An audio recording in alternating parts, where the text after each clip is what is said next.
Puis-je acheter de la crypto sans carte bancaire? Réponse courte, oui. Réponse plus longue. Je vais vous montrer 3 méthodes rapides, leurs coûts, comment éviter les arnaques. Prêt? Je viens d'acheter 50 $ de crypto en moins de 10 minutes. Voici exactement comment. Méthode 1. Marché P2P. Rapide plus, souvent le moins cher. Rendez-vous sur une grande plateforme d'échange avec P2P. Binance P2P, OKX, P2P, Bybit, P2P. Filtrez les vendeurs par les options de paiement que vous avez réellement: virement bancaire, argent mobile, espèces en personne, carte cadeau, bons prépayés. Choisissez un vendeur avec des centaines de transactions complétées, une note de 98% et plus un séquestre activé. Entrez le montant, bloquez le prix en séquestre. Envoyez le paiement en utilisant leur méthode acceptée, puis libérez. Preuve, j'ai fait cela avec un virement bancaire instantané local, sans carte, des frais d'environ 0 à 1%, fait en 6 à 10 minutes. Point de vigilance. Ne discutez jamais hors plateforme, n'envoyez jamais à des amis et à la famille, sauf si le séquestre est actif, annulez si le vendeur vous met la pression. Méthode 2. Guichet automatique, Bitcoin, espèce uniquement. Recherchez guichet automatique Bitcoin près de chez moi, sur CoinATM Radar. Apportez de l'argent liquide, scannez le QR de votre portefeuille, insérez les billets, confirmez. Vous repartez avec du BTC, parfois de l'USDT, en quelques minutes.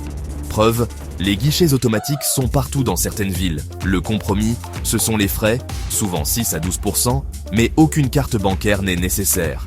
Conseil, utilisez un guichet automatique avec un affichage transparent des frais et un opérateur réputé. Méthode 3. Carte cadeau ou bon via P2P. Certaines plateformes P2P vous permettent d'échanger des cartes cadeaux populaires contre de la crypto. Vous téléchargez la preuve de la carte, le vendeur vérifie le séquestre, détient la crypto jusqu'à la libération. Preuve, ça fonctionne, surtout dans les régions où les services bancaires sont difficiles d'accès. Mais les arnaques sont plus fréquentes. Ici, ne vous en tenez qu'aux vendeurs les mieux notés et lisez attentivement les petits caractères concernant la région et le solde de la carte. Option bonus.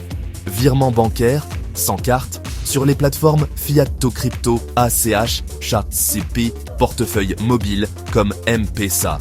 Communauté locale avec des modérateurs d'entiercement, seulement si vous connaissez les règles et si vous vous rencontrez dans des lieux publics sûrs. Quelle est la moins chère? Le virement bancaire P2P gagne généralement en matière de frais. Quelle est la plus rapide sans carte? Le guichet automatique Bitcoin est instantané, mais coûteux. Le P2P est rapide si le vendeur répond vite. Quelle est la plus sûre? Séquestre vendeur vérifié. Chat intégré à l'application. Liste de contrôle rapide. Utilisez le séquestre. Vérifiez les évaluations et le nombre de transactions. Confirmez les frais et le taux de change avant de payer. Déplacez la crypto achetée vers un portefeuille que vous contrôlez. Activez l'authentification à 2 facteurs. 2FA, partout. Mot de la fin, vous pouvez absolument acheter de la crypto sans carte bancaire, en quelques minutes. Commencez petit, testez une transaction de 10 $. Apprenez le fonctionnement puis augmentez si cela vous semble juste. Restez vigilant, évitez les discussions hors plateforme et protégez vos clés. Si vous voulez une démonstration pas à pas à l'écran ensuite, commentez P2P et je la filmerai. À la prochaine.